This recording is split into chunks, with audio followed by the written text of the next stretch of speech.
Setelah kata-kata yang mengejutkan itu terucap di hadapan seluruh tamu, suasana aula perjamuan seolah membeku. Tidak ada seorang pun yang berani mengangkat gelas ataupun menyela pembicaraan, karena semua mata kini tertuju pada Ning Qiang dan Su Yiner. Kakek keluarga Su menatap mereka bergantian dengan sorot mata yang dalam, seakan berusaha membaca sesuatu yang tidak mampu dipahami oleh orang lain. Sementara itu Bai Yuwei yang selama ini selalu menikmati perhatian para tamu mulai merasakan kegelisahan yang belum pernah ia rasakan. Sebelumnya, ia menyadari bahwa sejak Ning Qiang muncul, pusat perhatian perlahan bergeser. Bukan karena pria itu berbicara lebih banyak, melainkan karena setiap kejadian aneh yang terjadi selalu berakhir menguntungkannya. Su Yiner sendiri hanya menghela napas panjang. Ia tahu Gong Yuze sengaja mengucapkan kalimat itu untuk menghindarkannya dari berbagai gangguan pria-pria lain, tetapi di mata keluarga besarnya, ucapan itu justru menjadi pengakuan yang akan memicu badai baru. Benar saja, beberapa kerabat mulai berbisik satu sama lain, membandingkan Ning Qiang yang dulu dianggap sampah keluarga dengan pria misterius yang kini berkali-kali menunjukkan kemampuan di luar nalar. Tidak ada yang sadar bahwa pria yang mereka hina selama ini justru sedang menahan diri agar identitas aslinya tidak terbongkar terlalu cepat. Belum sempat suasana kembali tenang, seorang pria tua berpakaian sederhana memasuki aula. Tanpa diundang, pakaiannya tampak biasa, namun langkahnya membuat para pengawal hotel secara naluriah mundur memberi jalan. Butler Su yang berdiri di sisi ruangan langsung berubah wajah. Ia menundukkan kepala dengan hormat, sesuatu yang belum pernah ia lakukan kepada siapapun. Sepanjang malam itu, pemandangan tersebut membuat semua tamu saling berpandangan dengan Penuh kebingungan, pria tua itu tidak memperhatikan siapapun selain Su Yiner. Dengan suara tenang ia berkata bahwa sudah terlalu lama keluarga Su kehilangan pemimpinnya, dan mulai malam itu seluruh cabang keluarga telah sepakat memohon agar Su Yiner kembali memegang kendali. Sebagai kepala keluarga, kalimat itu bagaikan petir yang menyambar ruangan. Mereka yang sebelumnya menganggap Su Yiner hanya wanita biasa hasil perceraian kini mendadak kehilangan kata-kata. Bahkan Bai Yuwei yang selama ini membanggakan status keluarganya tidak mampu menyembunyikan perubahan ekspresi wajahnya. Namun Su Yiner tidak langsung menjawab. Ia memandang Ning Qiang sekilas, lalu menundukkan kepala seolah sedang mempertimbangkan sesuatu yang jauh lebih besar daripada sekadar kedudukan. Di dalam hatinya, ia sadar bahwa menerima posisi tersebut berarti membuka kembali masa lalu berdarah yang selama ini berusaha ia kubur, termasuk rahasia mengenai kematian ibunya dan konspirasi yang melibatkan keluarga besar dunia bela diri. Di saat yang sama, jauh di markas keluarga Gongsun, seorang wanita bergaun merah tua sedang berdiri di depan jendela sambil membaca laporan terbaru. Wanita itu tidak lain adalah Gongsun Qiong, tunangan Gong Yuze sekaligus salah satu tokoh yang namanya mulai muncul dalam penyelidikan lama mengenai pembunuhan ibu Su Yiner. Setelah membaca laporan bahwa Yang Jiwa gagal, bahwa 100 lebih ahli bela diri telah tumbang, dan bahwa Butler Su muncul secara langsung untuk melindungi seseorang, sudut bibirnya perlahan terangkat membentuk senyum tipis. Bukannya marah, ia justru tampak menikmati perkembangan tersebut. Baginya, permainan baru saja dimulai. Ia memerintahkan seluruh bawahannya menghentikan semua operasi terhadap Su Yiner. Untuk sementara waktu, menurutnya, musuh yang terlalu cepat mati tidak akan pernah mengungkap seluruh rahasia. Ia ingin Su Yiner tumbuh semakin kuat, menemukan seluruh petunjuk. Lalu datang sendiri mengetuk pintu keluarga Gongsun. Di saat itulah semua perang lama akan diselesaikan sekaligus. Namun sebelum para bawahannya pergi, ia mengeluarkan satu foto yang telah disimpan bertahun-tahun. Foto itu memperlihatkan seorang pemuda belasan tahun sedang berdiri bersama seorang wanita yang wajahnya sangat mirip dengan Su Yiner. Di sudut foto terdapat sosok lain yang sebagian wajahnya robek, tetapi cukup jelas untuk dikenali. Ketika cahaya lampu menerangi foto tersebut, salah satu bawahannya langsung membelalakkan mata karena sosok itu ternyata memiliki wajah yang hampir sama dengan Ning Qiang. Gongsun Qiong hanya tersenyum, sambil berkata bahwa seluruh orang mengira Ning Qiang hanyalah pria miskin yang beruntung. Padahal jika identitas aslinya benar-benar terungkap, bukan hanya keluarga Yang atau keluarga Su yang akan gemetar, melainkan seluruh dunia bela diri akan kembali memasuki era kekacauan. Sementara pesta ulang tahun masih berlangsung, Ning Qiang memilih meninggalkan aula untuk menghirup udara malam di taman belakang hotel. Ia merasa semakin banyak orang mulai memperhatikannya dan itu bukan pertanda baik. Saat ia berdiri sendirian di bawah cahaya lampu taman, langkah kaki pelan terdengar mendekat. Su Yiner datang tanpa gaun pesta yang mencolok, karena telah mengenakan mantel panjang untuk menghalau angin malam. Selama beberapa saat, mereka hanya berdiri dalam diam, menikmati ketenangan yang sangat langka setelah serangkaian konflik tanpa henti. Su Yiner akhirnya bertanya mengapa Ning Qiang selalu muncul tepat ketika dirinya berada dalam bahaya. Ning Qiang hanya tersenyum tipis dan menjawab bahwa ada beberapa janji yang tidak bisa ia jelaskan sekarang. Jawaban sederhana itu justru membuat hati Su Yiner semakin dipenuhi tanda tanya. Ia mulai merasa bahwa perceraian mereka mungkin bukan akhir dari sebuah hubungan, melainkan awal dari kebenaran yang selama ini sengaja disembunyikan. Namun, sebelum salah satu dari mereka sempat berbicara lebih jauh, ponsel Ning Qiang berdering. Wajahnya yang semula tenang perlahan berubah serius setelah mendengar isi laporan dari seberang telepon. Salah satu penjaga rahasia keluarga telah diserang, sebuah benda pusaka yang selama puluhan tahun disembunyikan akhirnya dicuri, dan orang yang mengambilnya meninggalkan satu kalimat yang membuat darah Ning Qiang seakan berhenti mengalir, karena pencuri itu berkata bahwa permainan sesungguhnya baru dimulai, dan target berikutnya bukan lagi keluarga Su ataupun keluarga Yang, melainkan orang yang selama ini bersembunyi di balik nama Ning Qiang sendiri. Su Yiner melihat perubahan ekspresi Ning Qiang hanya dalam hitungan detik.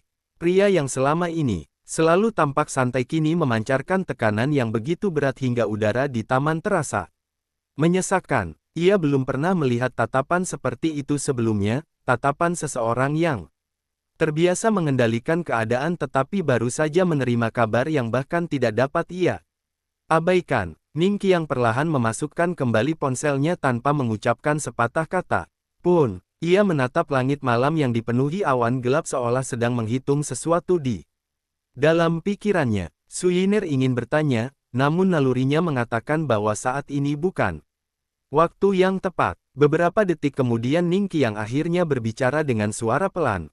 Mengatakan bahwa ia harus pergi malam itu juga karena seseorang yang selama bertahun-tahun melindungi sebuah rahasia penting kini berada dalam bahaya. Su Yiner dapat merasakan bahwa pria di depannya sedang memikul beban yang jauh lebih besar daripada seluruh konflik keluarga Su. Ia tidak memaksa untuk mengetahui semuanya, tetapi ia berkata dengan tenang bahwa jika suatu hari Ning Qiang membutuhkan bantuan, ia tidak akan ragu berdiri di sisinya. Kalimat sederhana itu membuat Ning Qiang sedikit terdiam. Selama bertahun-tahun ia selalu bergerak sendirian, tidak pernah membiarkan siapapun memasuki dunia yang penuh darah dan pengkhianatan, tetapi malam itu untuk pertama kalinya ia merasa ada seseorang yang benar-benar mempercayainya tanpa membutuhkan penjelasan. Sebelum pergi, ia hanya menganggukkan kepala perlahan, lalu menghilang di balik kegelapan taman dengan kecepatan yang bahkan tidak sempat ditangkap oleh mata Su Yiner. Ketika ia berkedip, sosok itu telah lenyap, meninggalkan hanya hembusan angin yang membuat dedaunan bergoyang pelan. Di sisi lain kota, sebuah bangunan tua yang tampak seperti gudang kosong sebenarnya merupakan salah satu tempat persembunyian paling rahasia yang pernah digunakan oleh kelompok pelindung kuno. Puluhan pria berpakaian hitam telah memenuhi halaman, sementara di dalam bangunan terdengar suara benturan senjata dan jeritan yang segera terhenti. Lantai dipenuhi bekas pertarungan yang menunjukkan bahwa para penjaga telah memberikan perlawanan sengit, tetapi jumlah musuh terlalu banyak. Di tengah ruangan, seorang pria tua dengan tubuh penuh luka masih menggenggam erat sebuah kotak kayu hitam yang telah diwariskan turun-temurun selama puluhan tahun. Kotak itu tampak sederhana, namun seluruh orang yang hadir mengetahui bahwa benda tersebut lebih berharga daripada seluruh kekayaan beberapa keluarga besar digabungkan. Pemimpin kelompok penyerang melangkah perlahan mendekat sambil melepas topengnya. Wajahnya dipenuhi bekas luka panjang yang menunjukkan kehidupan penuh pertumpahan darah. Ia tersenyum dingin dan mengatakan bahwa penjaga tua itu seharusnya menyerahkan kotak tersebut sejak awal agar tidak perlu melihat semua muridnya mati sia-sia. Namun pria tua itu hanya tertawa lirih meskipun darah terus mengalir dari sudut bibirnya. Ia mengatakan bahwa selama Ning Qiang masih hidup, tidak ada seorang pun yang akan mampu membuka isi kotak itu. Mendengar nama tersebut, senyum pemimpin penyerang langsung menghilang. Rupanya bahkan orang sekejam dirinya masih menyimpan kewaspadaan terhadap sosok yang belum pernah benar-benar muncul ke dunia. Sayangnya sebelum percakapan berlanjut, pintu besi gudang mendadak terbuka perlahan. Tidak ada ledakan ataupun suara keras, hanya langkah kaki tenang yang bergema memenuhi ruangan. Ning Qiang muncul seorang diri dengan pakaian yang masih sama seperti saat menghadiri pesta ulang tahun, tetapi aura yang mengelilinginya kini sama sekali berbeda. Tatapan matanya membuat puluhan ahli bela diri yang sebelumnya penuh percaya diri tanpa sadar mundur satu langkah. Tidak ada ancaman ataupun teriakan. Ning Qiang hanya memandang seluruh ruangan dengan tenang, kemudian berjalan mendekati pria tua yang terluka.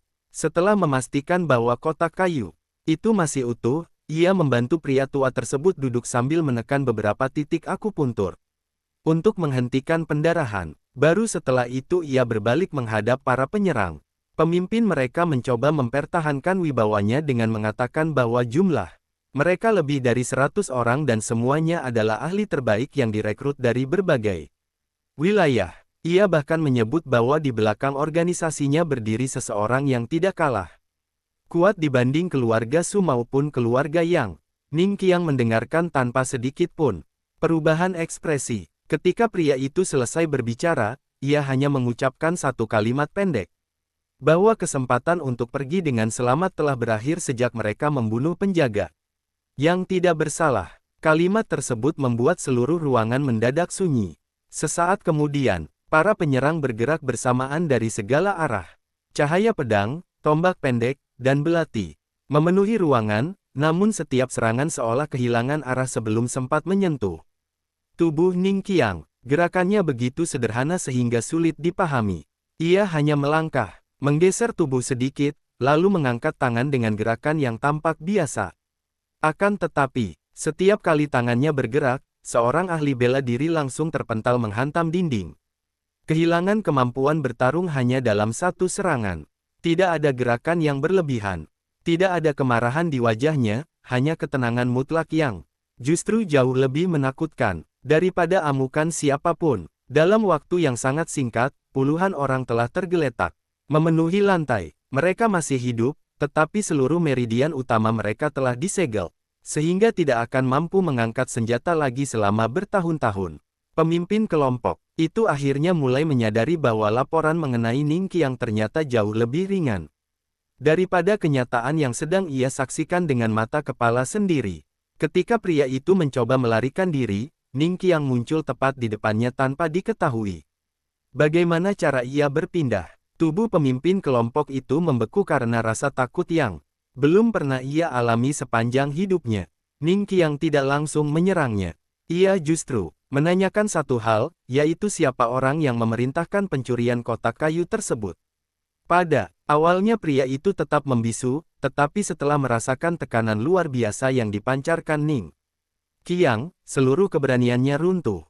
Dengan suara gemetar ia mengaku bahwa mereka hanya pion yang disewa oleh sebuah organisasi rahasia bernama Paviliun Langit Hitam, kelompok yang selama puluhan tahun bekerja dalam bayang-bayang untuk mengumpulkan semua peninggalan yang berhubungan dengan keluarga kuno. Ia juga mengungkap bahwa pemimpin Paviliun Langit Hitam baru saja menerima tamu misterius dari luar negeri, seseorang yang memakai topeng perak dan mengaku mengetahui rahasia kelahiran Ning Qiang. Mendengar pengakuan itu, mata Ning Qiang akhirnya menunjukkan sedikit perubahan. Selama bertahun-tahun ia telah mencari jejak masa lalunya, tetapi setiap petunjuk selalu berakhir buntu.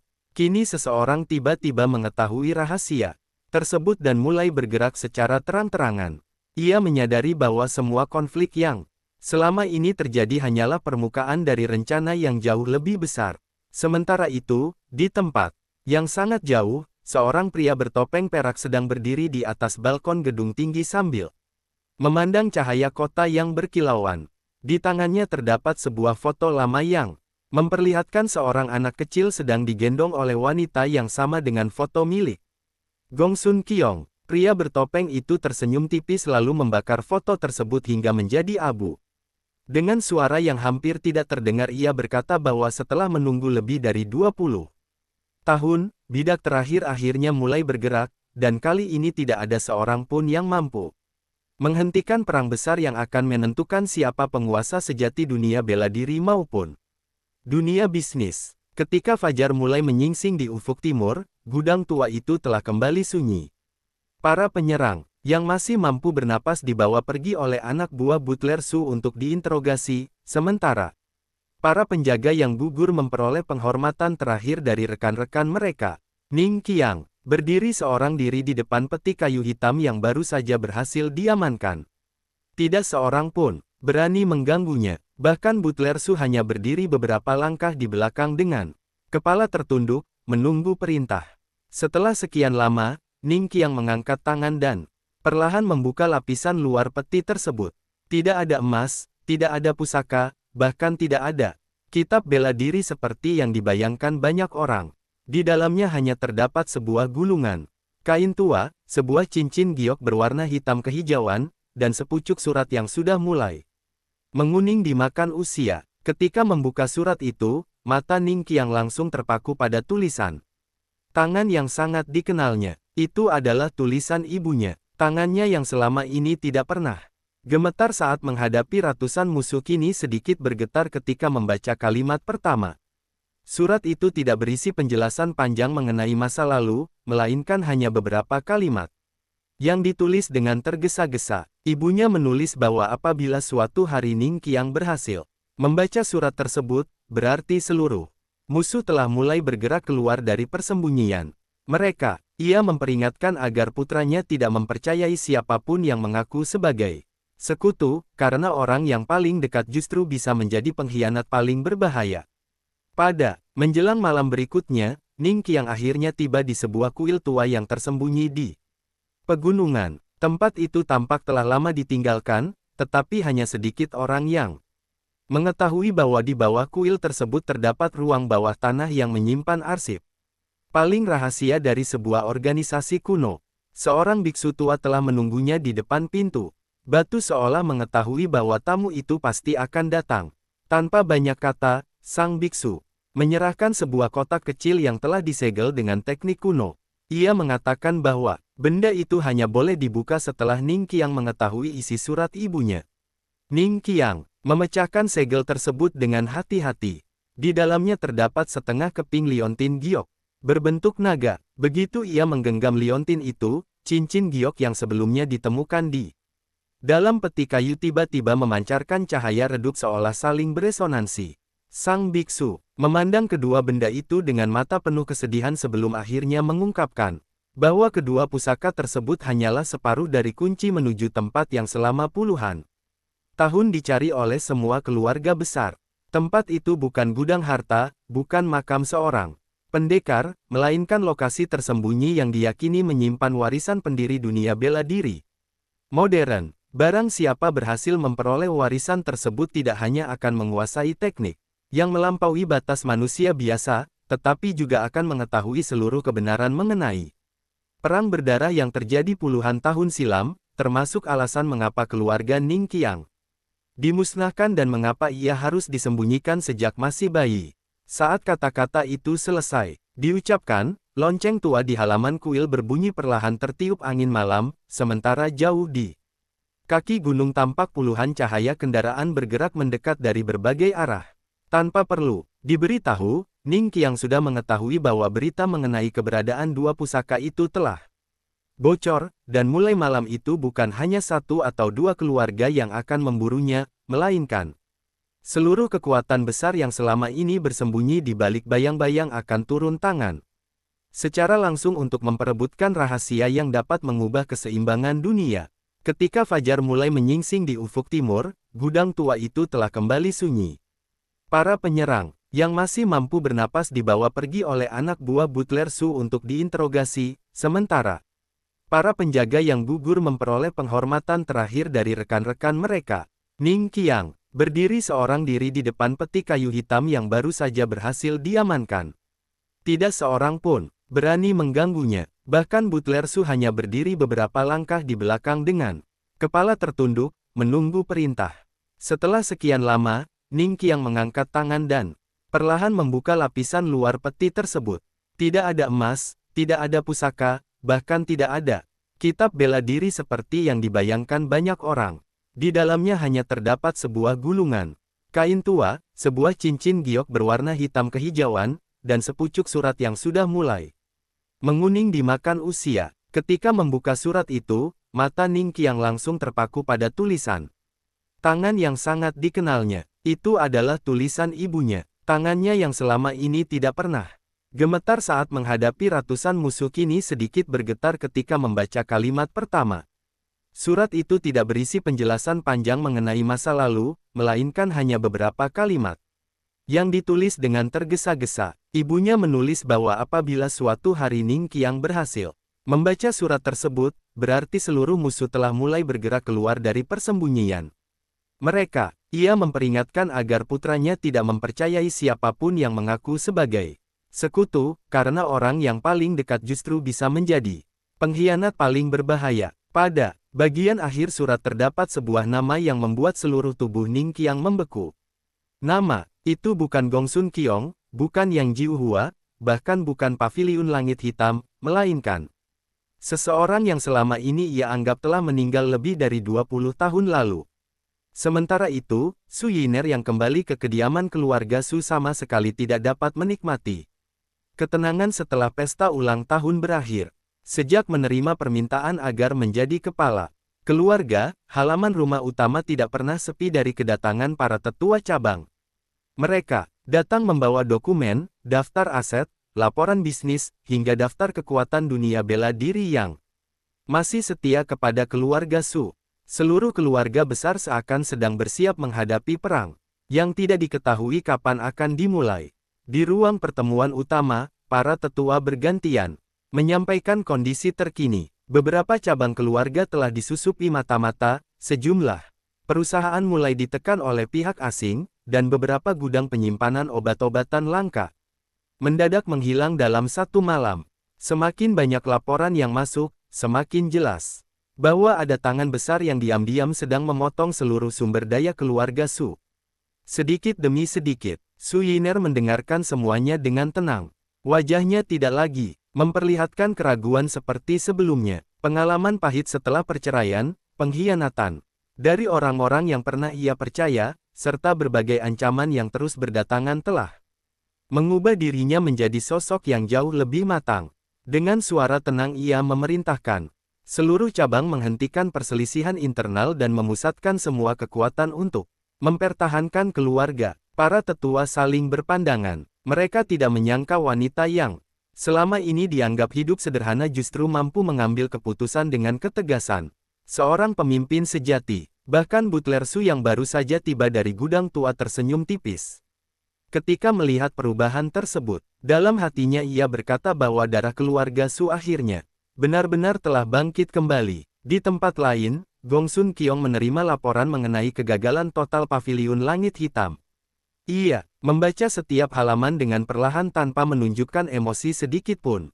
Setelah selesai, ia menutup map itu lalu memandang seorang pria tua berjubah abu-abu yang sejak tadi berdiri di sudut ruangan. Pria tersebut dikenal sebagai penasihat tertinggi keluarga Gongsun, seseorang yang telah menyaksikan naik turunnya 3 generasi kepala keluarga. Dengan suara pelan ia bertanya, apakah semua perkembangan ini masih sesuai dengan rencana?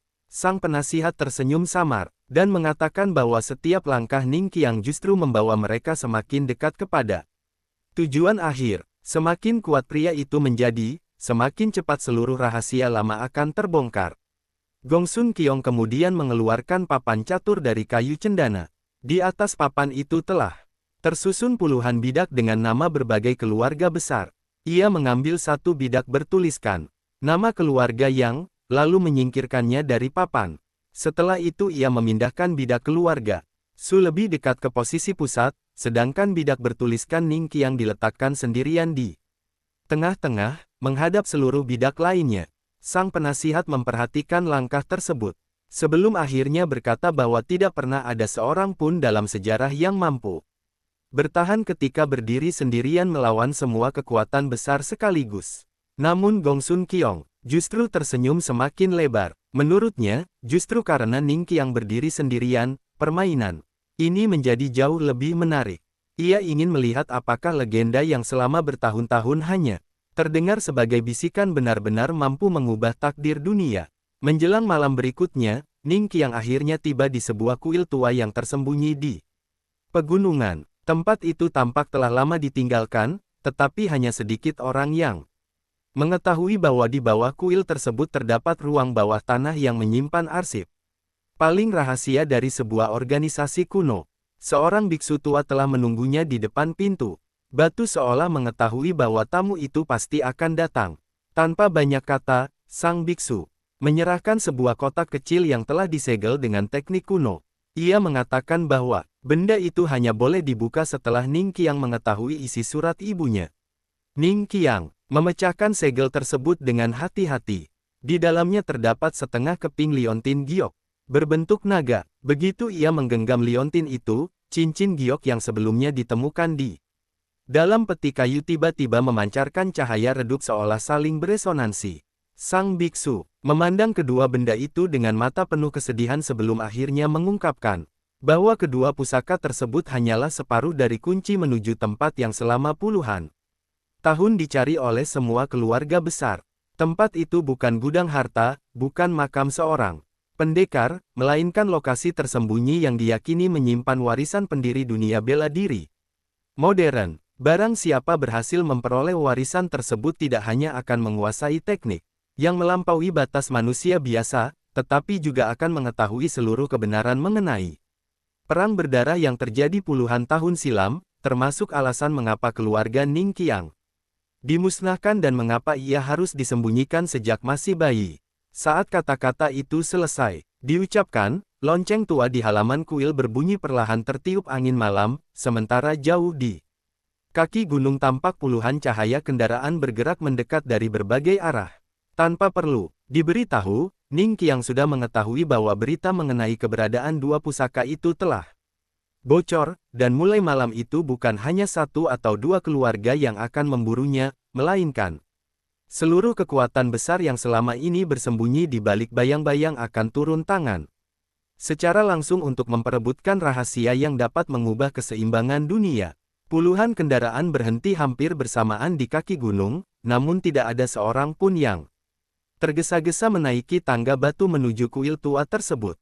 Semua orang memahami bahwa tempat itu bukan wilayah yang dapat diinjak sembarangan. Dari balik pepohonan bermunculan sosok-sosok dengan pakaian berbeda, masing-masing membawa lambang keluarga atau organisasi yang selama bertahun-tahun hanya dikenal sebagai legenda di dunia bela diri. Keluarga yang mengirim para tetua terbaik mereka, keluarga Gongsun menugaskan beberapa ahli tingkat tinggi, Paviliun Langit Hitam, mengerahkan pembunuh-pembunuh elit yang selama ini tidak pernah gagal menjalankan misi.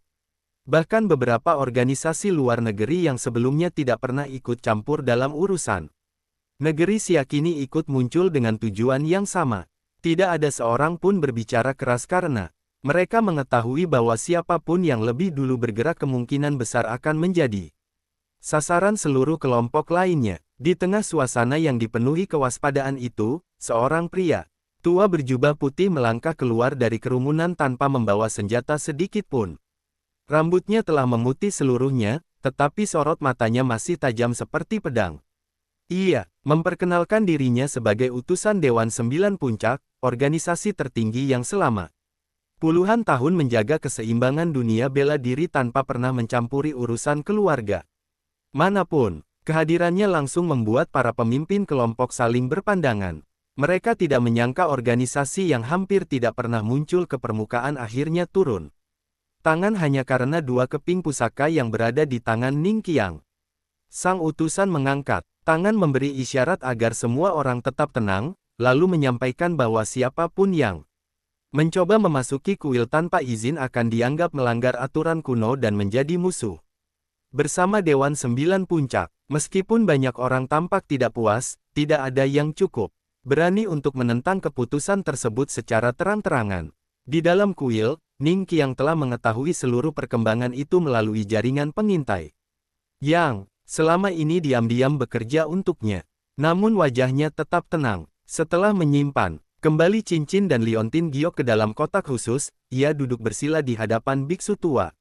Sang biksu akhirnya membuka sebuah rahasia yang selama puluhan tahun tidak pernah diucapkan kepada siapapun. Ia menjelaskan bahwa kedua pusaka tersebut sebenarnya bukan kunci utama, melainkan penanda bagi seseorang yang telah dipilih sejak lahir untuk mewarisi sebuah teknik kuno bernama Langit Tanpa Batas, ilmu yang konon mampu menghubungkan kekuatan batin dengan energi alam, sehingga penggunanya dapat melampaui seluruh batas dunia bela diri modern.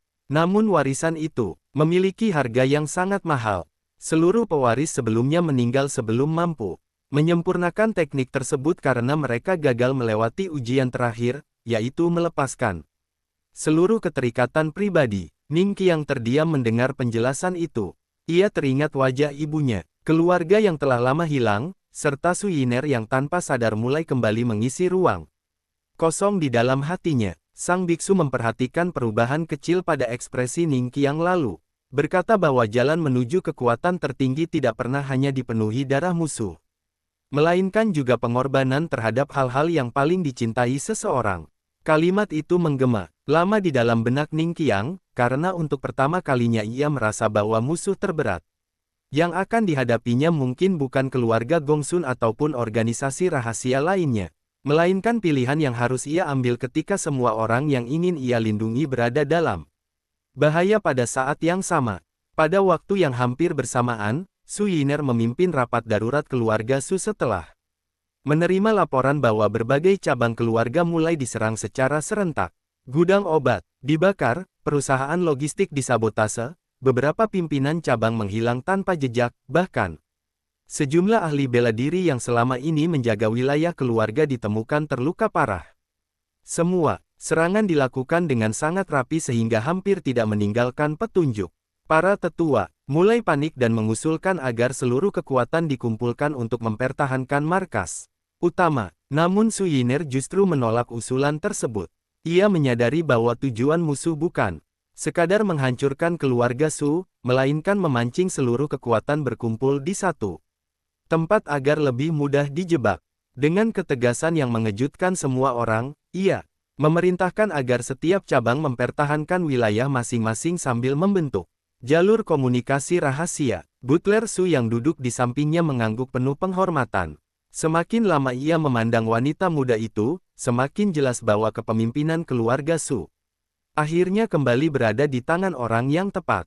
Akan tetapi di tengah rapat, seorang pengawal berlari masuk dengan wajah pucat sambil membawa sebuah kotak kecil yang baru saja dilemparkan ke halaman utama. Ketika kotak itu dibuka, seluruh ruangan langsung terdiam. Di dalamnya terdapat sehelai kain yang berlumuran darah dan sebuah cincin keluarga Su yang dikenakan oleh salah satu tetua cabang yang dinyatakan hilang beberapa jam sebelumnya. Bersamaan dengan itu terdapat secari kertas bertuliskan satu kalimat singkat, bahwa jika Su Yiner ingin melihat seluruh keluarganya tetap hidup, ia harus datang sendirian ke lembah kabut hitam sebelum matahari terbit. Jauh di balik pegunungan lain yang tidak tercantum pada peta biasa, seorang pria bertopeng perak duduk di dalam aula batu yang sangat luas. Di hadapannya berdiri para pemimpin berbagai organisasi bawah tanah yang selama puluhan tahun saling bermusuhan, tetapi malam itu mereka berkumpul dalam satu tempat tanpa saling menyerang. Pria bertopeng tersebut perlahan melepaskan sarung tangan hitamnya, memperlihatkan sebuah tanda berbentuk naga emas di punggung tangan kanan. Melihat tanda itu, semua orang segera menundukkan kepala tanpa terkecuali. Dengan suara tenang ia menjelaskan bahwa seluruh peristiwa yang terjadi selama beberapa bulan terakhir, mulai dari perceraian Su Yiner, konflik pelabuhan, pertarungan dengan keluarga Yang, kemunculan paviliun langit hitam, hingga terbukanya dua pusaka kuno, bukanlah rangkaian kejadian yang berdiri sendiri. Semuanya merupakan bagian dari satu rencana besar yang telah disusun lebih dari 20 tahun lalu. Ia kemudian memandang sebuah peta raksasa yang tergantung di dinding, tempat puluhan titik merah telah diberi tanda di seluruh negeri. Setiap titik mewakili lokasi salah satu peninggalan kuno yang masih tersembunyi. Dengan nada yang tetap, tenang ia mengatakan bahwa Ning Qiang dan Su Yiner mengira mereka sedang mengejar kebenaran masa lalu, padahal tanpa mereka sadari setiap langkah yang mereka ambil justru sedang membuka segel demi segel yang selama ini mengunci sebuah rahasia jauh lebih besar. Begitu segel terakhir terbuka, bukan hanya dunia bela diri yang akan berubah, melainkan seluruh tatanan kekuasaan. Negeri akan memasuki era baru, dan pada saat itu semua keluarga besar hanya akan menjadi bidak. Bidak kecil di papan permainan yang sesungguhnya. Malam semakin larut ketika kabar mengenai ancaman terhadap keluarga Su menyebar ke seluruh penjuru dunia bawah tanah. Tidak ada yang mengetahui siapa sebenarnya dalang di balik penculikan para tetua keluarga, tetapi semua orang sepakat bahwa keberanian menyerang keluarga Su secara terbuka setelah puluhan tahun bersembunyi merupakan pertanda bahwa keseimbangan lama benar-benar telah runtuh. Di dalam kuil tua, Ning Qiang baru saja selesai membaca seluruh catatan kuno yang disimpan oleh sang biksu ketika salah seorang pengintainya datang dengan napas memburu. Pria itu berlutut tanpa berani mengangkat kepala sebelum menyerahkan sebuah tabung bambu kecil yang berisi laporan darurat. Begitu membaca isinya, tatapan Ning Qiang berubah dingin. Ia mengetahui bahwa Su Yiner menerima ancaman untuk datang seorang diri ke lembah kabut hitam, sementara beberapa cabang keluarga Su telah jatuh ke tangan musuh dalam waktu yang hampir bersamaan. Kecepatan operasi itu menunjukkan bahwa semua serangan telah dirancang sejak lama dan hanya menunggu waktu yang tepat untuk dijalankan. Sang biksu memandang wajah Ning Qiang yang perlahan dipenuhi ketegangan lalu berkata bahwa inilah ujian pertama dari warisan langit tanpa batas. Seorang pewaris sejati harus mampu memilih antara mengejar rahasia masa lalu, atau menyelamatkan orang yang paling berharga baginya. Jika ia memilih salah satu, kemungkinan besar ia akan kehilangan yang lain. Ning Qiang menutup matanya selama beberapa saat, lalu tanpa sedikit pun keraguan ia menyimpan kembali seluruh pusaka ke dalam kotak kayu dan berkata bahwa rahasia dapat dicari kembali di lain waktu, tetapi nyawa seseorang tidak akan pernah bisa dikembalikan setelah hilang. Sang biksu hanya tersenyum tipis. Jawaban itu ternyata sama persis dengan jawaban yang pernah diberikan Ibu Ning Qiang puluhan tahun lalu ketika menghadapi ujian serupa, dan pada saat itu ia mulai memahami mengapa wanita tersebut rela mengorbankan hidupnya demi melindungi putranya. Di kediaman utama keluarga Su, suasana berubah semakin mencekam setelah kotak ancaman diterima. Para tetua mendesak Su Yiner agar tidak memenuhi permintaan musuh karena mereka yakin itu hanyalah jebakan untuk menangkap kepala keluarga yang baru. Namun Su Yiner justru berdiri dari kursinya dengan wajah yang sangat tenang. Ia memandang satu persatu orang yang hadir sebelum mengatakan bahwa jika dirinya bersembunyi sementara para anggota keluarga terus dijadikan sandera, maka ia tidak pantas menyandang gelar kepala keluarga Su. Kalimat itu membuat seluruh ruangan terdiam. Butler Su mencoba membujuknya agar membawa 100 ahli bela diri terbaik sebagai pengawal, tetapi Su Yiner menolak. Ia sadar bahwa pihak lawan pasti telah memperhitungkan kemungkinan tersebut. Jika ia datang bersama pasukan besar, para sandera mungkin akan langsung dibunuh. Setelah mengatur berbagai perintah terakhir kepada para tetua, Su Yiner mengenakan pakaian tempur sederhana yang jauh berbeda dari gaun-gaun mewah yang biasa ia kenakan di berbagai acara keluarga. Rambut panjangnya diikat rapi, pedang tipis warisan ibunya diselipkan di pinggang, sementara sorot matanya memancarkan keteguhan yang membuat semua orang tanpa sadar menundukkan kepala memberi hormat.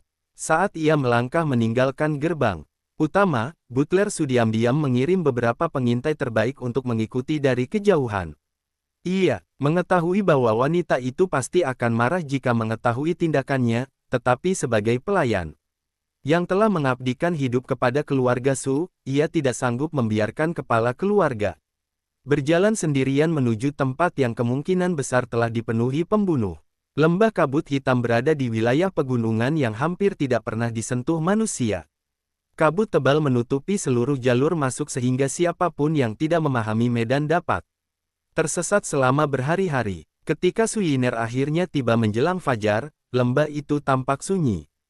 Tanpa satupun tanda keberadaan manusia, ia tidak terburu-buru melangkah ke tengah lembah.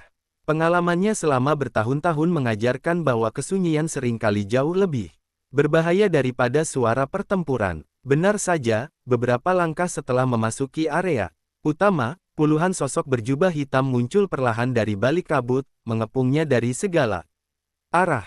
Tidak satu pun dari mereka berbicara. Mereka hanya berdiri membentuk lingkaran sempurna, seolah sedang menunggu seseorang memberikan perintah.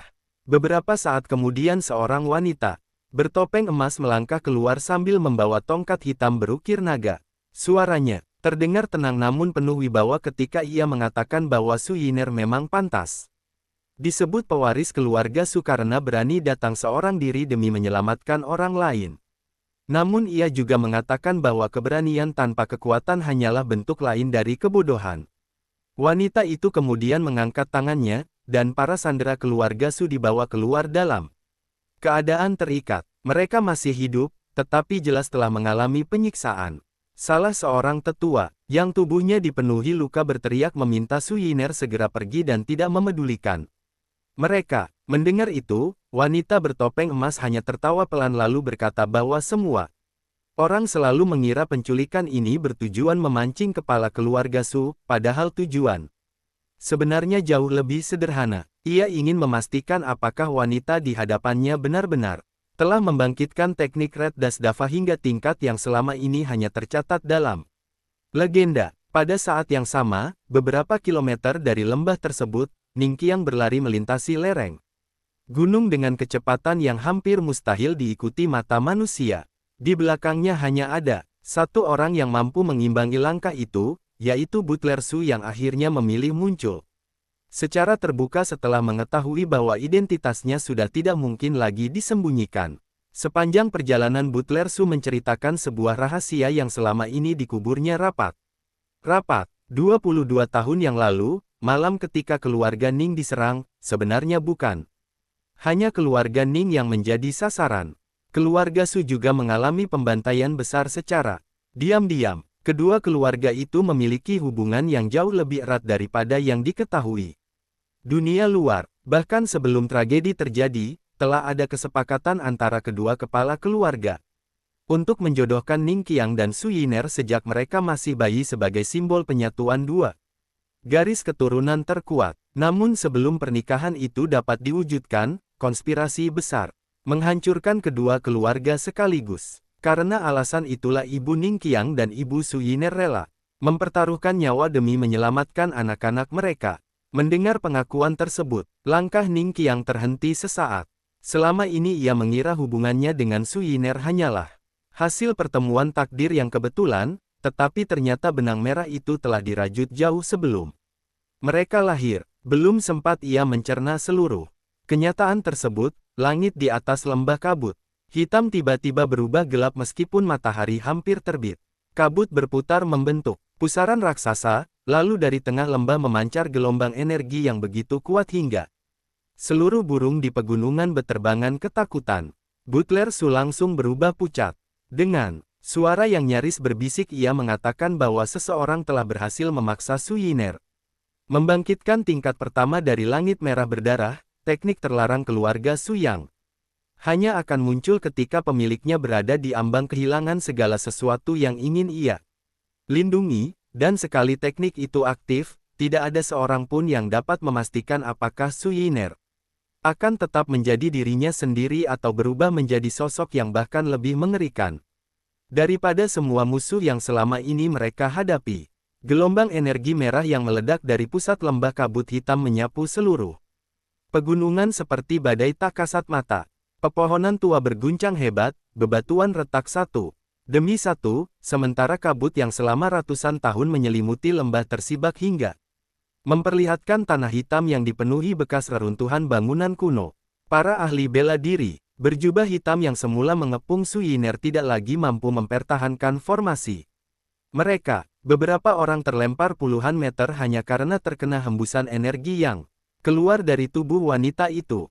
Mata Su Yiner perlahan berubah menjadi merah keemasan, bukan merah karena kemarahan, melainkan warna yang begitu jernih hingga tampak tidak memiliki emosi sedikit pun. Rambut panjangnya berkibar tanpa ditiup angin, sementara aliran energi merah mengelilingi tubuhnya seperti ribuan benang cahaya yang terus berputar.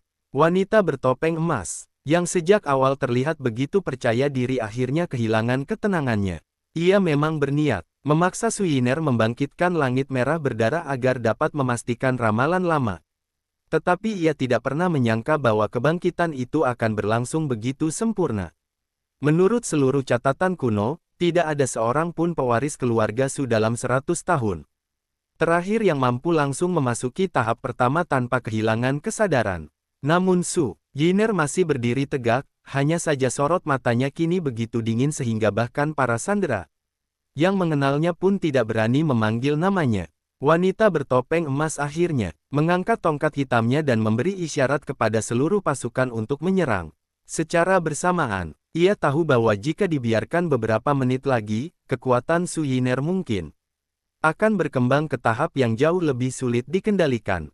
Ratusan senjata bergerak dari segala arah, membentuk jaring serangan yang hampir tidak menyisakan celah, tetapi sebelum satu pun bila pedang menyentuh tubuh Su Yiner, seluruh benang energi merah di sekelilingnya bergerak sendiri. Setiap benang tampak lembut seperti sutra, namun ketika bersentuhan dengan senjata lawan, baja terbaik sekalipun terpotong menjadi serpihan halus. Dalam hitungan napas, lingkaran pengepung yang sebelumnya rapat berubah menjadi kekacauan. Para penyerang mulai mundur, dengan wajah pucat karena mereka menyadari bahwa lawan yang mereka hadapi bukan lagi seorang wanita muda biasa, melainkan sosok yang keberadaannya hanya tercatat sebagai legenda dalam kitab-kitab kuno. Tidak jauh dari sana, Ning Qiang dan Butler Su akhirnya tiba di puncak tebing yang menghadap langsung ke lembah. Pemandangan di depan mereka membuat Butler Su tanpa sadar menghentikan langkah. Ia telah mengabdi kepada keluarga Su selama puluhan tahun, tetapi bahkan dirinya belum pernah menyaksikan langit merah berdarah dalam bentuk yang begitu sempurna. Ning Qiang memandang Su Yiner tanpa mengucapkan sepatah kata pun. Di balik ketenangan wajahnya, ia mengetahui sesuatu yang tidak disadari siapapun. Semakin lama teknik itu aktif, semakin cepat kesadaran Su Yiner akan terkikis oleh naluri bertarung. Ia memang akan memperoleh kekuatan yang mampu menghancurkan musuh, tetapi jika batasnya terlampaui, ia tidak lagi mampu membedakan lawan dan kawan. Butler Su segera meminta izin untuk membawa para tetua menyelamatkan para sandera, sementara Ning Qiang menganggukkan kepala tanpa mengalihkan pandangan dari Su Yiner. Begitu Butler Su menghilang ke sisi lain lembah, Ning Qiang melompat turun dari tebing dengan gerakan ringan. Tubuhnya mendarat di tengah medan pertempuran tanpa menimbulkan suara sedikit pun. Semua orang yang melihatnya seakan membeku. Bahkan Su Yiner yang sedang dikelilingi energi merah perlahan mengalihkan pandangan ke arahnya. Untuk sesaat, kedua mata mereka saling bertemu. Tidak ada kata-kata yang diucapkan, tetapi Ning Qiang dapat melihat bahwa di balik lautan energi yang bergolak itu masih ada kesadaran Su Yiner yang sedang berjuang agar tidak tenggelam. Ia melangkah perlahan mendekat tanpa menunjukkan niat menyerang sedikit pun. Para ahli bela diri berjubah hitam mengira ini kesempatan terbaik untuk membunuhnya dari belakang. Belasan orang langsung menerjang secara bersamaan, namun sebelum mereka mencapai Ning Qiang, tubuh mereka membeku di udara. Tidak seorang pun memahami apa yang baru saja terjadi. Mereka hanya melihat Ning Qiang mengangkat satu jari, kemudian seluruh aliran energi di sekitar lembah berubah arah seolah tunduk pada kehendaknya. Tekanan yang memenuhi udara membuat semua orang sulit bernapas. Dalam satu gerakan sederhana, seluruh penyerang itu jatuh berlutut. Dengan darah mengalir dari sudut mulut, bukan karena diserang secara langsung, melainkan karena energi mereka sendiri berbalik menghantam tubuh masing-masing. Wanita bertopeng emas memandang pemandangan itu dengan wajah kehilangan warna. Untuk pertama kalinya sejak memulai rencana besar ini, ia menyadari bahwa laporan mengenai Ning Qiang ternyata masih menyembunyikan sebagian besar kenyataan. Di tengah keheningan yang mencekam, Ning Qiang akhirnya berdiri tepat di depan Su Yiner. Energi merah masih berputar liar mengelilinginya, cukup kuat untuk mencabik siapapun yang mendekat. Namun ketika benang-benang energi itu menyentuh tubuh Ning Qiang, tidak terjadi ledakan ataupun benturan. Sebaliknya, energi tersebut perlahan menjadi tenang, seolah mengenali keberadaan seseorang yang telah lama ditakdirkan bersamanya. Su Yiner memandang Ning Qiang tanpa berkedip. Dalam benaknya yang dipenuhi gelombang kekuatan, muncul kembali potongan ingatan yang selama ini terkunci. Ia melihat dirinya masih kecil sedang bermain di halaman sebuah rumah kuno bersama seorang anak laki-laki yang wajahnya samar. Ia melihat dua wanita yang tersenyum sambil saling menggenggam tangan, kemudian malam penuh api ketika jeritan memenuhi udara dan seseorang menggendongnya berlari menembus hujan. Semua kenangan itu datang begitu cepat hingga membuat tubuhnya sedikit gemetar. Ning Qiang mengangkat tangan perlahan dan menyentuh dahinya dengan dua jari. Sentuhan itu tidak mengandung kekuatan untuk menyerang, melainkan aliran energi yang sangat lembut. Sedikit demi sedikit warna merah di mata Su Yiner mulai memudar. Napasnya yang semula tidak beraturan berangsur tenang, sementara benang-benang energi di sekelilingnya perlahan menghilang seperti kabut yang diterpa matahari. Pagi, sebelum kesadarannya benar-benar pulih, Su Yiner berbisik lirih dengan suara yang hampir tidak terdengar. Ia bertanya mengapa setiap kali dirinya berada di ambang kehilangan kendali. Ning Qiang selalu muncul seolah telah mengetahui semuanya sejak awal. Ning Qiang hanya tersenyum tipis tanpa menjawab, karena ia sadar bahwa kebenaran yang sesungguhnya belum waktunya diungkapkan. Ketika semua orang masih terpaku menyaksikan peristiwa itu, langit di atas lembah tiba-tiba kembali berubah. Awan hitam yang sebelumnya berputar mendadak terbelah oleh seberkas cahaya keemasan yang turun dari ketinggian. Seluruh ahli bela diri yang hadir serentak mengangkat kepala. Dari balik cahaya, tersebut perlahan turun sebuah prasasti batu raksasa yang dipenuhi tulisan kuno. Tidak ada seorang pun berani mendekat karena bahkan para tetua tertua pun belum pernah melihat benda seperti itu. Sang wanita bertopeng emas langsung berubah pucat. Dengan suara gemetar ia menyebut nama yang selama ini hanya dianggap dongeng, yaitu gerbang warisan Kaisar Bela Diri. Butler Su yang baru saja berhasil membebaskan seluruh sandera membelalakkan mata ketika melihat prasasti itu, sementara Ning Qiang memandangnya dengan ekspresi yang sangat serius. Ia mengetahui bahwa prasasti tersebut hanya akan muncul ketika dua garis keturunan utama berhasil bertemu kembali dan kedua pewarisnya sama-sama membangkitkan kekuatan asli mereka. Itu berarti semua ramalan kuno telah mulai bergerak menjadi kenyataan. Namun bersamaan dengan turunnya prasasti, sebuah retakan besar muncul di permukaannya, lalu dari dalam celah itu perlahan terdengar langkah kaki seseorang. Aura yang keluar dari balik retakan jauh lebih mengerikan daripada seluruh musuh yang pernah mereka hadapi. Bahkan udara di sekitar lembah terasa membeku. Sesosok pria berjubah hitam dengan rambut seputih salju akhirnya melangkah keluar, sambil membawa sebilah pedang kuno yang dipenuhi retakan emas. Ia memandang Ning Qiang dan Su Yiner bergantian, kemudian tersenyum tipis seolah akhirnya bertemu dengan dua orang yang telah ia cari selama lebih dari 20 tahun. Dengan suara tenang yang bergema ke seluruh lembah, ia memperkenalkan dirinya sebagai penjaga terakhir gerbang warisan, tetapi tatapan matanya sama sekali tidak menunjukkan niat untuk menyambut pewaris baru. Sebaliknya, ia berkata bahwa jika mereka ingin memperoleh warisan tersebut, mereka harus lebih dahulu membunuhnya. Karena selama ia masih bernapas tidak ada seorang pun yang berhak memasuki gerbang yang telah dijaganya sepanjang hidup. Seluruh lembah tenggelam dalam kesunyian yang begitu menyesakkan hingga bahkan suara embusan angin pun terasa menghilang. Tidak seorang pun berani bergerak setelah mendengar ucapan pria berjubah hitam itu. Para tetua keluarga Su, para ahli bela diri yang tersisa, bahkan wanita bertopeng emas yang sejak awal memimpin penyergapan kini memandang sosok tersebut dengan wajah yang dipenuhi ketakutan. Mereka mungkin tidak mengenal namanya, tetapi aura yang dipancarkannya jauh melampaui siapapun yang pernah mereka temui. Seolah-olah keberadaannya sendiri telah menyatu dengan langit dan bumi. Ning Qiang melangkah satu langkah ke depan sambil menjaga Su Yiner tetap berada di belakangnya. Ia tidak segera menghunus senjata ataupun mengeluarkan energi. Sebaliknya, ia memperhatikan pria itu dengan sangat teliti. Di balik rambut putih dan wajah yang tampak telah melewati puluhan tahun kehidupan, terdapat bekas luka panjang di pelipis kiri yang sangat dikenalnya. Bekas luka itu hanya dimiliki oleh seseorang yang pernah muncul dalam mimpi-mimpi masa kecilnya, seseorang yang selalu berdiri di tengah lautan api sambil menggendong seorang anak kecil. Kenangan itu begitu samar sehingga selama bertahun-tahun ia menganggapnya sekadar mimpi akibat trauma, tetapi kini sosok tersebut benar-benar berdiri di hadapannya. Pria berjubah hitam tampaknya menyadari perubahan tatapan Ning Qiang.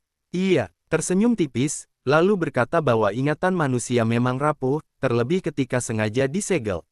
Sejak kecil, ia mengaku pernah melihat Ning Qiang ketika bocah itu bahkan belum mampu berjalan. Namun ia tidak datang untuk mengenang masa lalu. Baginya, semua hubungan pribadi telah berakhir. Sejak hari ia menerima tugas menjaga gerbang warisan. Selama masih memegang amanah itu, siapa pun yang ingin melangkah maju harus terlebih dahulu membuktikan bahwa mereka pantas, bahkan jika yang datang adalah anak dari orang yang pernah menyelamatkan hidupnya sendiri. Su Yiner yang kesadarannya telah pulih sepenuhnya memperhatikan percakapan itu dengan perasaan yang semakin rumit. Potongan-potongan ingatan yang sempat muncul ketika langit merah berdarah aktif masih terus berputar di benaknya. Ia mulai mengingat wajah ibunya yang pernah mengatakan bahwa apabila suatu hari ia bertemu seorang anak laki-laki bermata setenang danau pada musim dingin, maka apapun yang terjadi jangan pernah berdiri sebagai musuhnya. Saat itu ia terlalu kecil untuk memahami arti perkataan tersebut, tetapi kini setiap kata terasa semakin jelas. Sebelum ia sempat berbicara, pria berjubah hitam mengangkat pedang kunonya perlahan. Tidak ada tekanan yang meledak ataupun cahaya menyilaukan. Hanya satu gerakan sederhana yang membuat seluruh ruang di sekitar lembah seolah membeku. Para ahli bela diri yang berdiri puluhan meter jauhnya langsung merasakan aliran energi mereka berhenti mengalir. Sebagian besar jatuh berlutut, dengan wajah pucat karena tidak mampu lagi menggerakkan tubuh. Bahkan Butler Su yang selama puluhan tahun dikenal sebagai salah satu pendekar terkuat keluarga Su harus memaksakan seluruh kekuatannya hanya untuk tetap berdiri. Ia akhirnya menyadari bahwa perbedaan kekuatan antara mereka dan penjaga gerbang warisan bukan lagi sekadar selisih tingkat, melainkan perbedaan dimensi yang sama sekali tidak dapat dijembatani dengan jumlah ataupun pengalaman. Wanita bertopeng emas memanfaatkan kekacauan itu untuk diam-diam mundur bersama beberapa pengikutnya. Namun sebelum berhasil melangkah lebih jauh, pria berjubah hitam hanya melirik sekilas ke arahnya. Seketika ruang di depan wanita itu terdistorsi seperti permukaan air yang dilempari batu. Tubuhnya terpental puluhan meter dan menghantam dinding tebing dengan keras. Hingga topeng emas yang selama ini menutupi wajahnya pecah berkeping-keping. Ketika wajah aslinya terlihat, seluruh anggota keluarga Su yang masih sadar langsung membelalakkan mata. Wanita tersebut ternyata adalah Su Lanyu, sepupu jauh Su Yiner yang selama bertahun-tahun dinyatakan telah meninggal dalam sebuah kecelakaan ketika masih remaja. Tidak seorang pun pernah membayangkan bahwa sosok yang selama ini memimpin berbagai konspirasi justru berasal dari darah keluarga Su sendiri. Su Lanyu tertawa pelan meskipun darah terus mengalir dari sudut bibirnya. Ia tidak lagi berusaha menyembunyikan identitasnya. Dengan mata penuh kebencian ia memandang Su Yiner sambil berkata bahwa seluruh keluarga Su hanya mengetahui kisah para pahlawan, tetapi sengaja menghapus nama orang-orang yang dikorbankan demi mempertahankan kejayaan mereka. Menurutnya, keluarganya dibuang, ayahnya dibunuh, dan ibunya dibiarkan mati tanpa pertolongan. Hanya karena dianggap menghalangi perebutan kekuasaan puluhan tahun silam. Sejak hari itu ia bersumpah akan menghancurkan seluruh garis keturunan utama keluarga Su, termasuk Su Yiner. Pengakuan tersebut membuat para tetua saling memandang dengan wajah penuh penyesalan. Beberapa di antara mereka mulai mengingat sebuah insiden lama yang selama puluhan tahun sengaja ditutup rapat demi menjaga nama baik keluarga. Su Yiner sendiri tidak segera membantah. Ia dapat merasakan bahwa sebagian ucapan Su Lanyu bukanlah kebohongan. Namun sebelum pembicaraan berkembang lebih jauh, pria berjubah hitam menghentikan semuanya. Ia berkata bahwa dendam keluarga dapat diselesaikan setelah ujian gerbang warisan berakhir. Baginya, siapa pun yang membawa kebencian ke dalam gerbang itu hanya akan menjadi mayat. Ia kemudian menancapkan pedang kunonya ke tanah. Dalam sekejap, permukaan prasasti raksasa mulai memancarkan cahaya keemasan. Tulisan-tulisan kuno yang sebelumnya tidak dapat dibaca perlahan berubah menjadi simbol-simbol yang bergerak seperti makhluk hidup. Tanah di depan prasasti terbuka perlahan, memperlihatkan sebuah tangga batu yang mengarah ke kedalaman yang tidak terlihat ujungnya. Udara yang keluar dari bawah tanah membawa aroma kuno yang seolah telah terkunci selama ribuan tahun. Pria berjubah hitam menjelaskan bahwa ujian sesungguhnya tidak akan dilakukan dengan saling membunuh, melainkan dengan menghadapi bayangan terdalam dari diri masing-masing. Siapapun yang gagal akan kehilangan kesadaran, ingatan, bahkan jiwanya sendiri. Tidak ada orang lain yang dapat membantu. Tidak ada kekuatan luar yang dapat menyelamatkan. Setiap langkah hanya bergantung pada hati orang yang berjalan. Ning Qiang memandang tangga batu itu tanpa sedikit pun keraguan. Ia tahu bahwa seluruh perjalanan panjang yang dimulai sejak keluarganya dihancurkan akhirnya membawanya ke tempat ini. Di sampingnya, Su Yiner melangkah maju hingga berdiri sejajar dengannya. Untuk pertama kalinya sejak perceraian mereka, keduanya tidak lagi dipisahkan oleh kesalahpahaman, rahasia, ataupun konflik keluarga. Mereka saling memandang sejenak, lalu menganggukkan kepala tanpa perlu mengucapkan janji apapun. Butler Su ingin menghentikan mereka, tetapi kata-kata itu tertahan di tenggorokannya karena ia memahami bahwa jalan di depan bukan lagi urusan keluarga Su ataupun keluarga Ning. Itu adalah jalan yang hanya dapat ditempuh oleh dua orang yang sejak lahir telah diikat oleh takdir yang sama. Tepat ketika mereka hendak menuruni anak tangga pertama, cincin giok milik Ning Qiang dan liontin naga di tangan Su Yiner memancarkan cahaya yang saling bersatu di udara, membentuk lambang kuno yang belum pernah dilihat siapapun. Pada saat yang Sama, jauh di aula batu tempat pria bertopeng perak mengatur seluruh rencananya, sebuah lonceng hitam tua yang telah diam selama 23 tahun tiba-tiba berbunyi dengan sendirinya. Pria bertopeng itu perlahan berdiri dari singgasananya, menatap ke arah pegunungan yang sangat jauh. Lalu tersenyum tipis sambil berbisik bahwa gerbang akhirnya benar-benar terbuka. Kini seluruh bidak telah memasuki papan permainan terakhir, dan mulai saat ini bahkan dirinya tidak lagi dapat memastikan siapa yang akan bertahan hingga akhir, karena rahasia terbesar yang selama ini disembunyikan bukan berada di balik gerbang warisan, melainkan tersembunyi di dalam asal-usul Ning Qiang dan Su Yiner yang ternyata jauh lebih rumit daripada sekadar dua pewaris keluarga besar yang dipertemukan oleh takdir. Anak tangga batu yang mengarah ke bawah tanah terasa begitu sunyi hingga setiap langkah Ning Qiang dan Su Yiner memantulkan gema yang bergema jauh ke dalam lorong kuno. Cahaya keemasan dari lambang yang melayang di atas kepala mereka perlahan menerangi dinding-dinding batu yang dipenuhi ukiran ribuan tahun. Ukiran itu bukan sekadar hiasan, melainkan kisah panjang tentang lahir dan runtuhnya berbagai dinasti, peperangan para pendekar legendaris, serta sosok-sosok yang pernah menguasai dunia sebelum seluruh sejarah itu sengaja dihapus dari catatan manusia. Semakin jauh mereka berjalan, semakin kuat tekanan yang memenuhi udara. Tekanan itu bukan berasal dari energi bela diri, melainkan dari sesuatu yang jauh lebih tua, seolah seluruh ruang di bawah tanah sedang mengamati setiap detak jantung mereka. Tidak lama kemudian lorong sempit itu berakhir pada sebuah aula raksasa berbentuk lingkaran. Langit-langitnya begitu tinggi hingga tidak terlihat ujungnya, sementara di tengah ruangan berdiri 9 pilar batu hitam yang masing-masing dipenuhi rantai kuno berwarna emas. Di pusat ke-9 pilar itu melayang sebuah bola cahaya sebesar manusia dewasa yang terus berdenyut perlahan seperti jantung yang masih hidup. Begitu Ning Qiang dan Su Yiner melangkah masuk, seluruh pintu batu di belakang mereka menutup dengan sendirinya. Suara berat dari mekanisme kuno bergema ke seluruh ruangan, menandakan bahwa tidak ada lagi jalan untuk kembali sebelum ujian benar-benar selesai. Bersamaan dengan itu, terdengar suara tua yang tidak diketahui berasal dari mana. Suara tersebut mengatakan bahwa hanya mereka yang mampu menerima seluruh kebenaran tentang dirinya sendiri yang berhak melanjutkan perjalanan, sedangkan mereka yang masih hidup di dalam kebohongan akan selamanya terperangkap di dalam aula itu sebagai bagian dari sejarah yang telah gagal. Belum sempat mereka mencari sumber suara tersebut, bola cahaya di tengah ruangan tiba-tiba memancarkan sinar yang menyelimuti tubuh mereka. Dalam sekejap seluruh pemandangan di sekeliling berubah. Ning Qiang mendapati dirinya berdiri di halaman rumah masa kecilnya, tempat yang selama ini hanya muncul dalam mimpi yang terpotong-potong. Langit berwarna jingga, aroma masakan ibunya memenuhi udara, dan suara tawa seorang anak kecil terdengar dari balik pohon tua.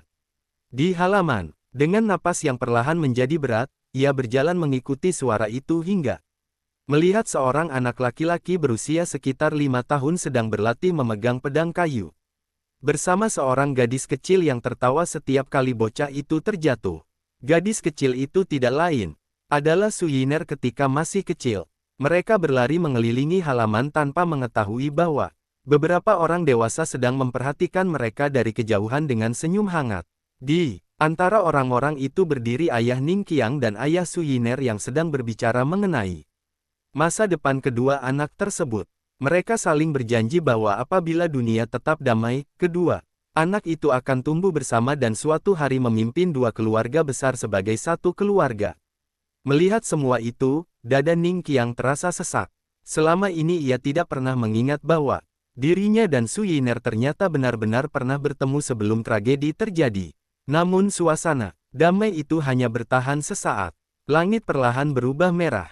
Api mulai muncul dari setiap sudut rumah. Jeritan terdengar di mana-mana. Anak kecil yang tadi tertawa kini menangis sambil mencari ibunya. Ning Qiang dewasa ingin berlari menolong mereka, tetapi tubuhnya tidak mampu menyentuh siapapun karena semua itu hanyalah bayangan masa lalu. Ia hanya dapat menyaksikan bagaimana kedua keluarga bertarung mati-matian melawan pasukan bertopeng yang jumlahnya berkali-kali lipat lebih banyak. Ia melihat ibunya menggendong dirinya yang masih kecil sambil terus Berlari, kemudian melihat seorang pria bertopeng perak berdiri di atas atap rumah dengan tangan terlipat di belakang punggung, mengamati pembantaian itu tanpa sedikit pun emosi. Ketika pria tersebut perlahan menoleh, wajah di balik topengnya tidak terlihat jelas, tetapi kedua matanya memandang langsung ke arah Ning Qiang seolah menyadari bahwa dirinya sedang diawasi oleh seseorang dari masa depan. Senyum tipis muncul di balik topeng itu, membuat seluruh tubuh Ning Qiang dipenuhi hawa dingin yang tidak dapat dijelaskan.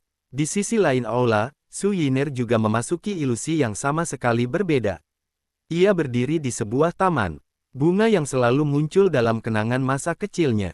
Di sana ibunya sedang duduk sambil menyisir rambutnya dengan penuh kasih sayang.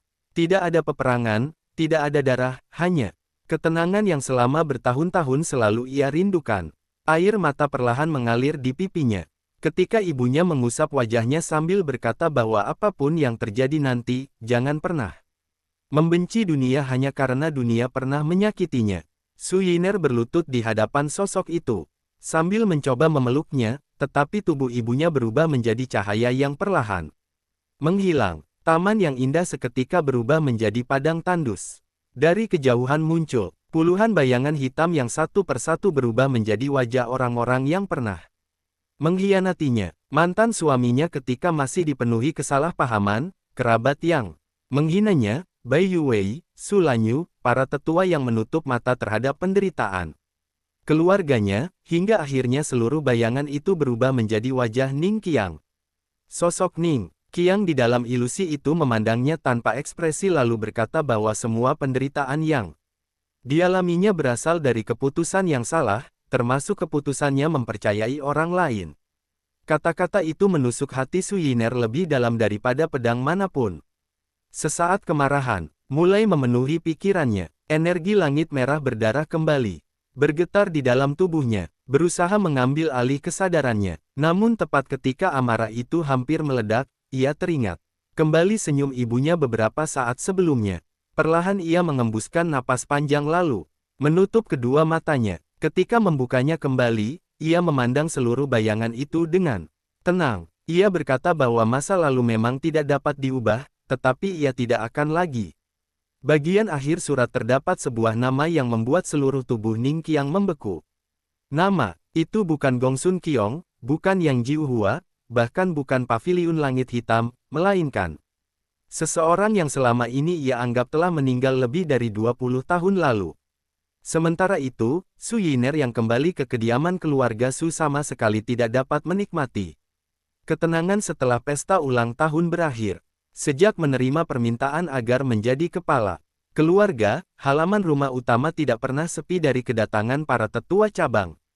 Mereka datang membawa dokumen, daftar aset, laporan bisnis, hingga daftar kekuatan dunia bela diri yang masih setia kepada keluarga Su.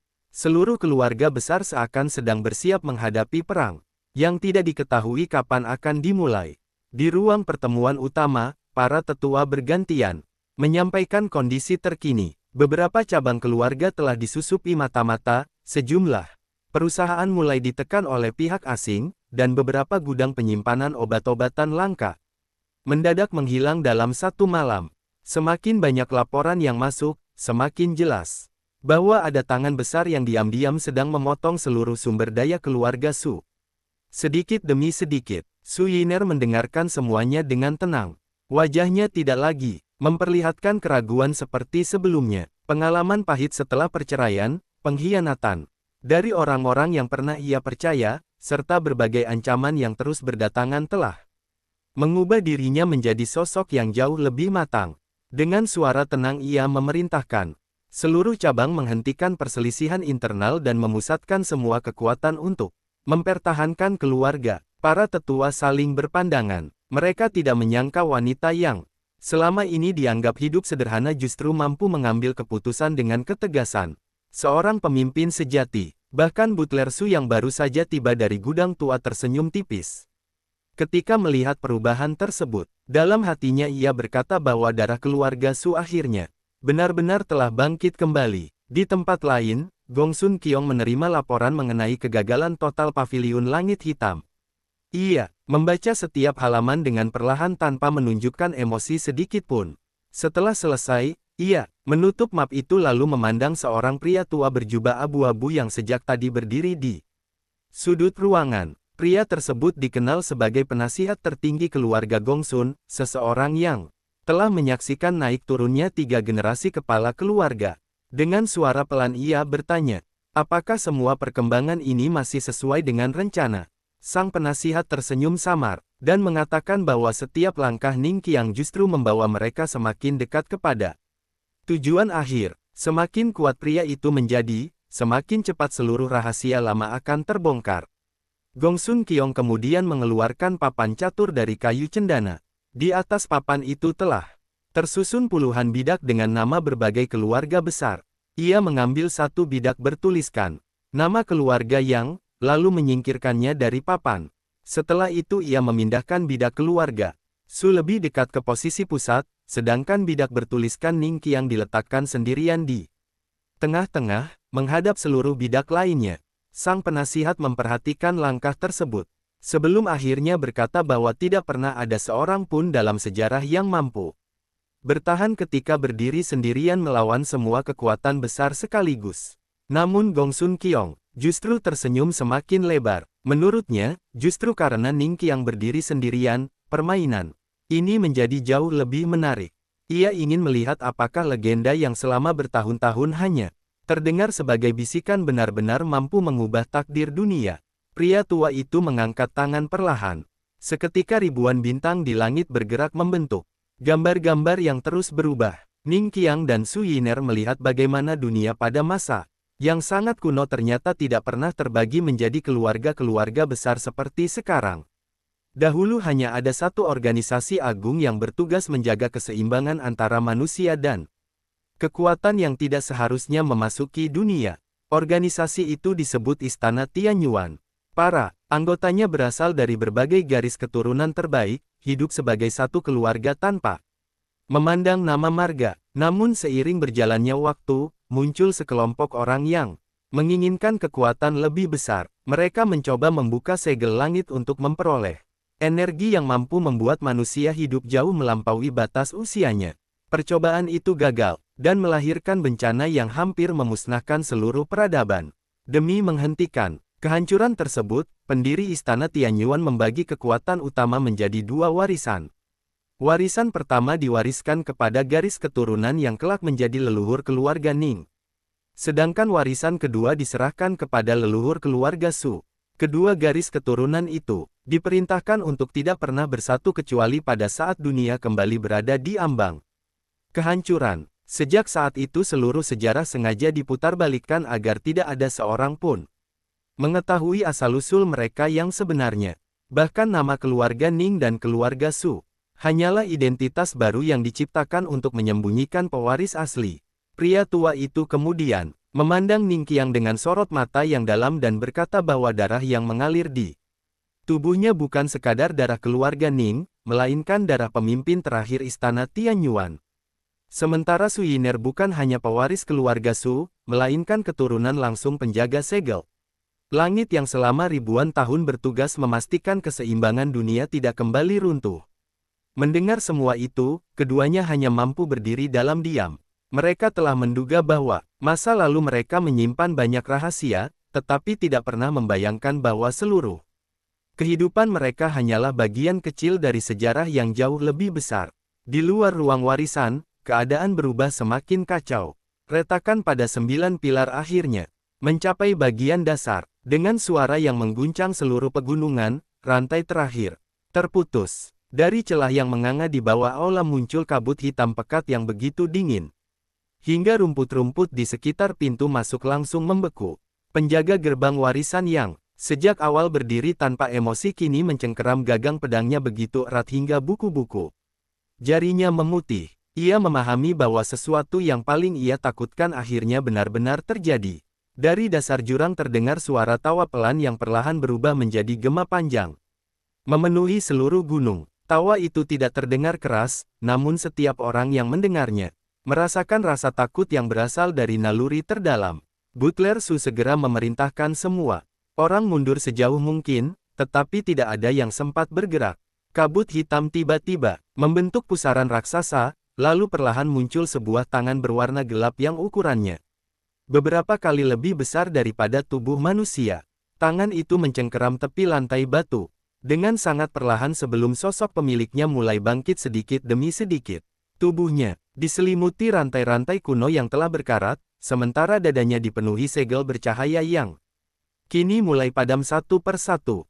Para ahli bela diri yang masih bertahan langsung kehilangan keberanian. Beberapa di antaranya bahkan pingsan hanya karena merasakan tekanan yang keluar dari makhluk tersebut. Penjaga gerbang warisan menutup matanya sejenak lalu bergumam bahwa selama 2000 tahun ia mengorbankan seluruh hidupnya demi memastikan makhluk itu tidak pernah terbangun. Namun karena dua pewaris telah berhasil memasuki inti warisan, seluruh sistem penyegel otomatis melepaskan dirinya. Ia mengangkat pedang kunonya, lalu berdiri tepat di depan pintu masuk dengan tekad untuk mempertahankan tempat itu walaupun harus mengorbankan nyawanya, membiarkan kebencian menentukan siapa dirinya. Begitu kalimat itu selesai diucapkan, seluruh ilusi di sekelilingnya pecah menjadi ribuan serpihan cahaya yang berterbangan memenuhi langit. Pada saat yang sama, di dunia nyata, bola cahaya yang berada di tengah aula mulai berdenyut jauh lebih cepat daripada sebelumnya. 9 pilar batu hitam mengeluarkan retakan halus yang terus meluas. Penjaga gerbang warisan yang masih berdiri di luar perlahan mengangkat kepalanya. Untuk pertama kalinya wajahnya memperlihatkan keterkejutan yang nyata. Ia bergumam bahwa seharusnya tidak mungkin dua orang mampu melewati ujian pertama secepat ini. Namun sebelum ia sempat memahami apa yang sedang terjadi, retakan pada ke-9 pilar tiba-tiba memancarkan cahaya merah dan emas secara bersamaan. Dari dalam setiap pilar terdengar suara rantai yang terlepas satu demi satu. Butler Su yang menyaksikan semuanya dari kejauhan langsung berubah pucat. Berdasarkan legenda kuno yang pernah ia baca ketika masih muda, 9 pilar itu bukan sekadar bagian dari gerbang warisan, melainkan segel yang selama ribuan tahun mengurung sesuatu di dasar aula. Jika seluruh rantai benar-benar terlepas, berarti bukan hanya warisan yang akan terbangun, tetapi juga makhluk atau kekuatan yang dahulu dianggap terlalu berbahaya hingga harus disegel oleh para pendiri dunia bela diri. Sementara cahaya di dalam aula semakin terang, suara napas yang berat perlahan terdengar dari balik lantai batu, seolah ada sesuatu yang telah tertidur selama ribuan tahun dan kini mulai membuka matanya setelah merasakan kehadiran dua pewaris yang akhirnya berhasil mencapai inti gerbang warisan. Suara napas yang bergema dari dasar aula perlahan berubah menjadi denyut yang menggetarkan seluruh ruangan. Lantai batu kuno bergetar semakin kuat, sementara 9 pilar hitam yang selama ribuan tahun berdiri kokoh mulai memancarkan retakan-retakan bercahaya yang membentuk pola menyerupai urat nadi raksasa. Bola cahaya di tengah aula tidak lagi berdenyut secara perlahan, melainkan berputar dengan kecepatan luar biasa hingga membentuk pusaran energi merah dan emas yang memenuhi seluruh ruang. Ning Qiang dan Su Yiner yang baru saja keluar dari ilusi masing-masing segera menyadari bahwa mereka tidak lagi berada di aula yang sama. Seperti sebelumnya, segala sesuatu di sekitar mereka berubah. Dinding batu yang penuh ukiran telah menghilang, digantikan oleh hamparan langit malam yang dipenuhi jutaan bintang, sementara lantai di bawah kaki mereka berubah menjadi permukaan seperti cermin yang memantulkan seluruh alam semesta. Tidak ada arah utara ataupun selatan, tidak ada batas antara langit dan bumi. Seolah mereka sedang berdiri di tengah ruang yang berada di luar dunia manusia. Tepat di hadapan mereka, perlahan muncul sosok seorang pria tua berjubah putih yang wajahnya dipenuhi kerutan, namun kedua matanya memancarkan cahaya yang begitu tenang sehingga semua kegelisahan di dalam hati perlahan menghilang hanya dengan memandangnya. Ia tidak membawa senjata ataupun menunjukkan tekanan kekuatan, tetapi kehadirannya sendiri membuat Ning Qiang memahami bahwa pria tua itu jauh melampaui semua pendekar yang pernah ditemuinya. Dengan suara yang lembut, pria itu memperkenalkan dirinya sebagai penjaga pertama sekaligus pendiri gerbang warisan, seseorang yang telah meninggalkan dunia manusia ribuan tahun lalu namun menyisakan sebagian kesadarannya di tempat ini untuk menunggu kedatangan dua pewaris terakhir. Ia memandang Ningqiang dan Su Yiner cukup lama sebelum tersenyum kecil, seolah rasa penantiannya yang berlangsung selama ribuan tahun akhirnya memperoleh jawaban. Raungan panjang mengguncang seluruh pegunungan ketika makhluk purba akhirnya berhasil mematahkan sisa rantai yang masih membelenggu tubuhnya. Tingginya mencapai belasan meter, sementara tubuhnya dipenuhi bekas segel bercahaya yang kini berubah menjadi retakan hitam. Setiap langkahnya membuat tanah berguncang, tetapi yang paling menakutkan bukanlah ukuran tubuhnya, melainkan energi gelap yang terus mengalir keluar dan perlahan mengubah pepohonan di sekitarnya menjadi abu. Penjaga gerbang warisan segera mengangkat pedangnya dan menerjang. Tanpa sedikit pun keraguan, tebasan yang mampu membelah gunung itu menghantam bahu makhluk purba hingga menghasilkan percikan cahaya yang menyilaukan. Namun ketika cahaya menghilang, semua orang melihat kenyataan yang membuat napas mereka tercekat. Tebasan itu hanya meninggalkan goresan tipis yang langsung menutup kembali dalam hitungan detik. Makhluk tersebut bahkan tidak tampak merasakan sakit.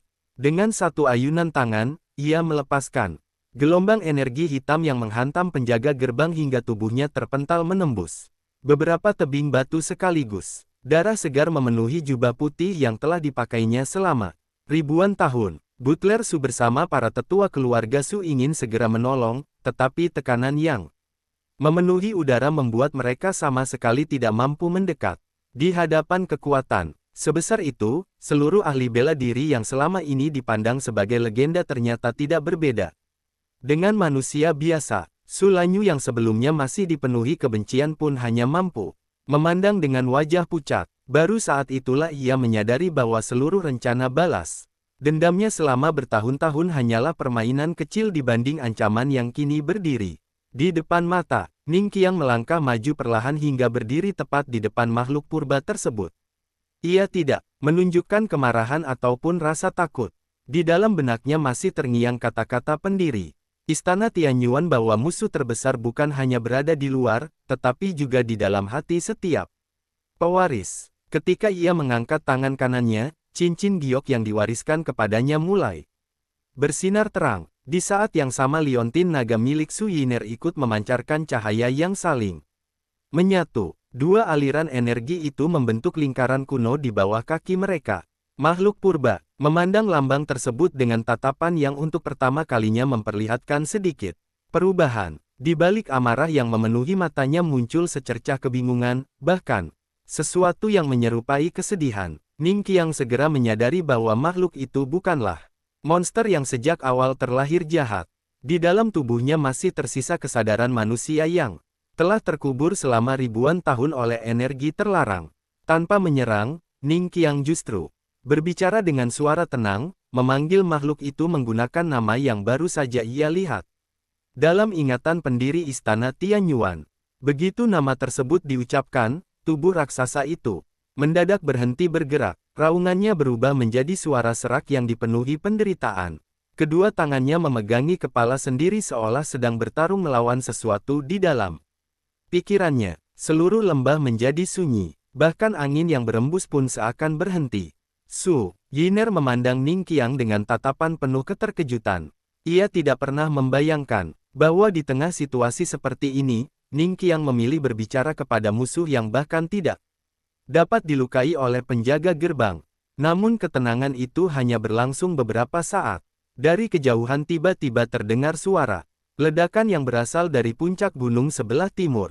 Semua orang menoleh bersamaan. Di atas tebing tertinggi berdiri puluhan sosok berjubah hitam yang selama ini tidak pernah memperlihatkan diri. Di tengah mereka, tampak pria bertopeng perak yang sejak awal mengendalikan berbagai konspirasi dari balik bayangan. Untuk pertama kalinya ia muncul secara terbuka tanpa menyembunyikan keberadaannya. Ia bertepuk tangan perlahan sambil memandang Ningqiang dengan senyum tipis. Dengan suara yang bergema ke seluruh lembah, ia berkata bahwa selama lebih dari 20 tahun ia telah mengorbankan ribuan nyawa, menciptakan perang antar keluarga, membangkitkan dendam lama, bahkan sengaja membiarkan Ningqiang dan Su Yiner menemukan gerbang warisan. Semua itu dilakukan bukan untuk menghancurkan mereka, melainkan untuk membangunkan makhluk purba yang kini berdiri di hadapan mereka. Menurutnya, hanya dengan membangkitkan makhluk tersebut, segel terakhir yang mengunci jalan langit akan benar-benar terbuka. Begitu jalan langit terbuka, seluruh dunia akan memasuki zaman baru, dan orang pertama yang akan menguasai kekuatan itu adalah dirinya. Setelah mengucapkan kata-kata tersebut, pria bertopeng perak perlahan mengangkat kedua tangannya. Dari balik pegunungan di 4 penjuru, muncul 4 pilar cahaya hitam yang menjulang hingga menembus langit. Seluruh energi yang keluar dari makhluk purba mulai tersedot menuju pilar-pilar itu, sementara awan di atas lembah perlahan membentuk pusaran raksasa menyerupai mata yang sedang terbuka. Penjaga gerbang, warisan yang terbaring dalam keadaan terluka langsung membelalakkan mata. Dengan sisa tenaganya ia berteriak memperingatkan Ning Qiang bahwa mereka semua telah terlambat. Gerbang, warisan hanyalah awal. Tujuan sebenarnya pria bertopeng perak bukanlah warisan istana Tianyuan, melainkan membuka jalan langit yang telah disegel sejak runtuhnya peradaban kuno. Jika pusaran di atas langit berhasil terbuka sepenuhnya, maka bukan hanya satu makhluk purba yang akan kembali ke dunia manusia, melainkan seluruh kekuatan yang dahulu memusnahkan sebuah zaman akan turun kembali, mengakhiri sejarah yang telah dipertahankan selama 2000 tahun. 4 pilar cahaya hitam yang menjulang dari 4 penjuru pegunungan terus menyerap energi dari langit dan bumi hingga warna langit berubah menjadi kelabu pekat. Mata raksasa yang terbentuk di atas pusaran awan perlahan membuka dirinya sedikit demi sedikit, memperlihatkan kehampaan yang begitu dalam hingga siapapun yang menatapnya terlalu lama merasakan. Kesadaran mereka seperti sedang ditarik keluar dari tubuh. Para ahli bela diri yang kekuatannya lebih rendah mulai berjatuhan satu demi satu. Beberapa menutup kepala sambil menjerit kesakitan. Sementara yang lain kehilangan kesadaran tanpa sempat memahami apa yang sedang terjadi. Butler, Su segera mengerahkan seluruh energinya untuk melindungi para tetua keluarga Su, tetapi bahkan dirinya mulai merasakan darah mengalir dari sudut mulut akibat tekanan yang terus meningkat. Penjaga gerbang warisan yang telah terluka parah memaksakan diri berdiri dengan bertumpu pada pedangnya. Napasnya sudah tidak teratur, namun sorot matanya tetap setajam sebelumnya. Ia memandang pria bertopeng perak dengan kebencian yang tidak lagi disembunyikan. Selama ribuan tahun ia menjaga segel dengan keyakinan bahwa ancaman terbesar berasal dari makhluk purba yang dikurung di bawah gerbang warisan. Baru saat itu ia menyadari bahwa dirinya telah tertipu. Makhluk tersebut hanyalah kunci terakhir, sedangkan orang yang benar-benar merancang seluruh kehancuran adalah pria bertopeng yang telah bermain di balik bayang-bayang selama puluhan tahun. Dengan suara yang berat ia menyebut nama organisasi kuno yang telah lama dianggap musnah, mengatakan bahwa hanya orang-orang dari Ordo Langit Kosong yang mengetahui cara membuka jalan langit. Mendengar nama itu, pria bertopeng perak tersenyum tipis lalu perlahan melepaskan topengnya. Wajah yang selama ini tersembunyi akhirnya terlihat jelas. Tidak ada bekas luka ataupun tanda yang mencolok, tetapi ketika Butler Su melihat wajah tersebut, tubuhnya langsung gemetar hebat. Bibirnya bergetar tanpa mampu menyusun kalimat yang utuh. Ia mengenali pria itu sebagai Su Tianming, seseorang yang menurut catatan keluarga Su telah gugur 23 tahun lalu dalam tragedi malam pembantaian. Fakta bahwa orang yang dianggap pahlawan keluarga ternyata masih hidup dan menjadi dalang seluruh konspirasi membuat seluruh anggota keluarga Su kehilangan pijakan. Bahkan Su Yiner membeku di tempat karena nama Su Tianming pernah disebut ibunya sebagai orang yang rela mengorbankan segalanya demi melindungi keluarga. Su Tianming memandang ekspresi mereka satu persatu tanpa sedikit pun rasa bersalah. Ia mengatakan bahwa seluruh sejarah yang diwariskan kepada generasi sekarang hanyalah kebohongan yang disusun oleh para pemenang.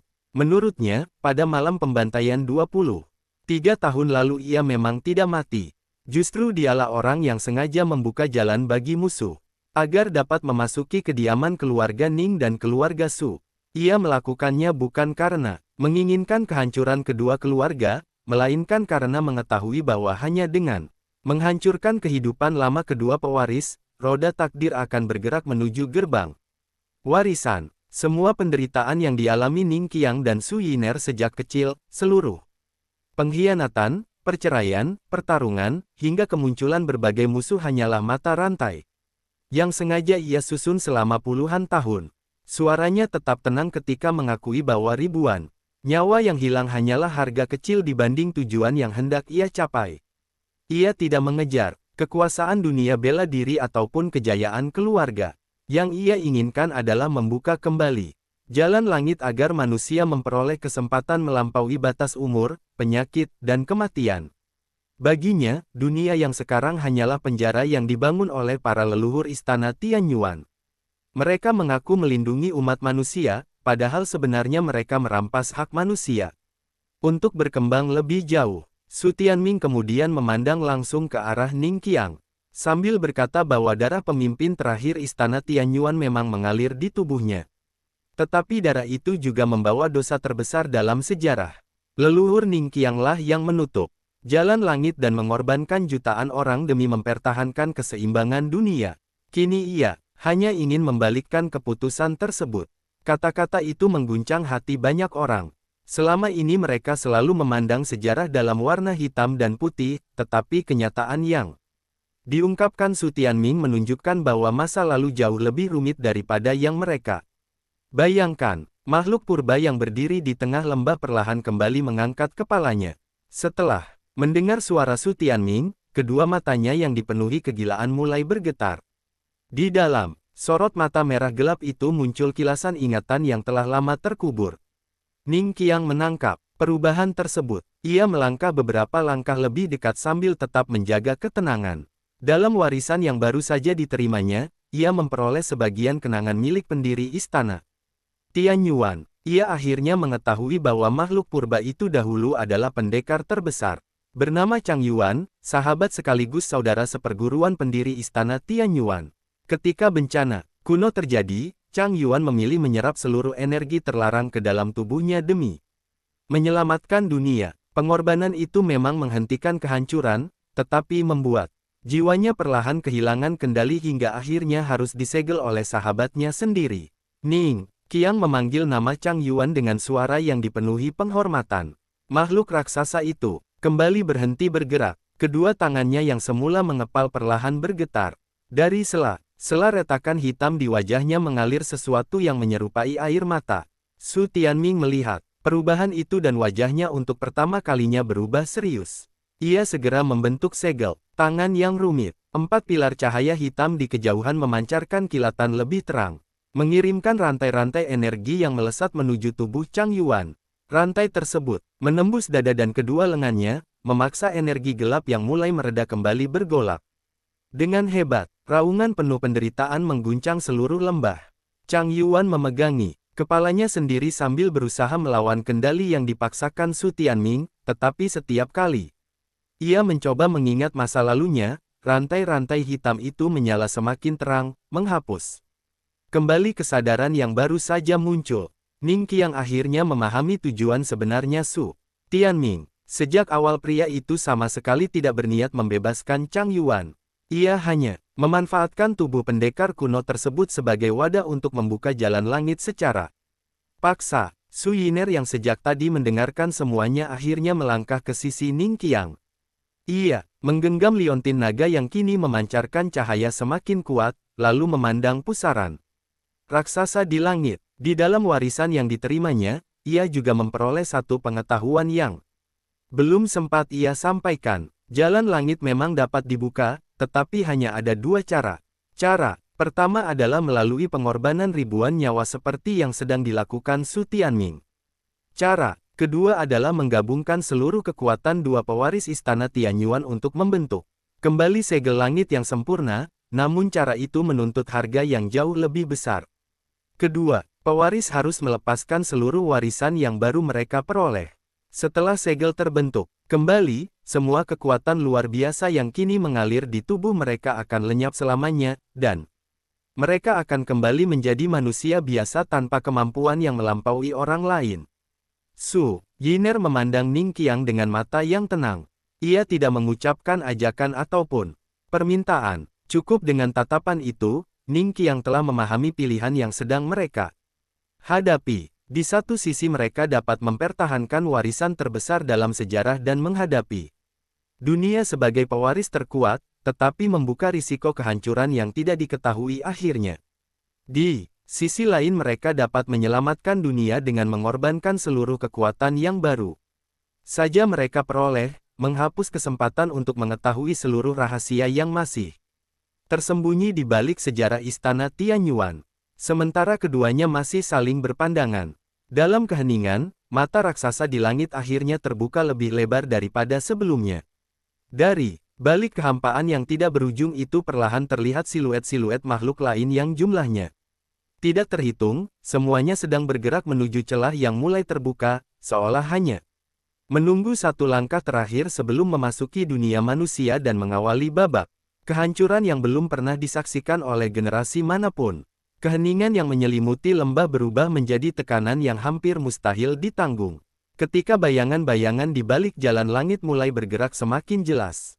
Meskipun hanya berupa siluet, setiap langkah mereka di balik kehampaan menyebabkan langit retak seperti kaca yang dipukul dari sisi lain. Gunung-gunung di kejauhan mulai bergetar, sungai-sungai yang mengalir di kaki pegunungan mendidih tanpa sebab, dan seluruh ahli bela diri yang masih bertahan merasakan energi di dalam tubuh mereka mengalir keluar tanpa dapat dikendalikan. Bahkan para burung dan binatang liar berlarian meninggalkan habitatnya, seolah naluri mereka memahami bahwa sesuatu yang jauh melampaui bencana alam sedang mendekati dunia manusia. Su Tianming berdiri dengan kedua tangan terangkat ke langit, wajahnya dipenuhi ekspresi yang selama puluhan tahun tidak pernah diperlihatkannya kepada siapapun. Ia tidak lagi tampak seperti dalang yang dingin dan penuh perhitungan. Untuk pertama kalinya ia memperlihatkan kegembiraan seorang pria yang yakin impian seumur hidupnya akhirnya akan menjadi kenyataan. Dengan suara yang menggema ke seluruh pegunungan, ia berkata bahwa zaman manusia lemah telah berakhir. Setelah jalan langit terbuka sepenuhnya, dunia akan kembali seperti ribuan tahun lalu ketika manusia mampu hidup selama berabad-abad, menguasai kekuatan yang melampaui batas logika, dan tidak lagi tunduk pada hukum kematian. Menurutnya, jutaan korban hanyalah harga kecil untuk melahirkan peradaban baru yang jauh lebih agung. Namun ketika kata-kata itu masih bergema di udara, makhluk purba Chang Yuan mendadak mengangkat kepalanya. Mata merah yang selama ini dipenuhi kegilaan kini perlahan memperlihatkan secercah kejernihan. Di balik rantai energi hitam yang mengikat jiwanya, ingatan yang telah lama terkubur mulai bangkit sedikit demi sedikit. Ia memandang Ningqiang dengan tatapan yang berbeda. Tatapan itu bukan lagi milik monster, melainkan milik seorang pendekar tua yang telah menanggung penderitaan selama 2000 tahun. Ningqiang melangkah maju tanpa menghiraukan pusaran energi yang terus menghantam tubuhnya. Cahaya emas dari warisan istana Tianyuan mengalir perlahan melalui telapak tangannya ketika ia kembali memanggil nama Chang Yuan, kali ini bukan sebagai musuh, melainkan sebagai seorang saudara seperjuangan dari masa yang telah lama hilang. Kata-kata itu mengguncang sesuatu yang paling dalam di dalam jiwa makhluk purba tersebut. Potongan-potongan kenangan mulai muncul di benaknya. Ia melihat kembali dirinya yang masih menjadi manusia, berdiri berdampingan dengan pendiri istana Tianyuan sambil bersumpah akan melindungi dunia bersama-sama. Ia mengingat bagaimana dirinya sendiri yang memilih menyerap seluruh energi kegelapan agar sahabatnya dapat menutup segel langit. Ia juga mengingat saat-saat terakhir ketika ia memohon agar dirinya disegel. Tanpa keraguan apabila suatu hari kehilangan akal sehat. Air mata hitam mengalir dari kedua matanya. Tubuh raksasa itu mulai bergetar hebat.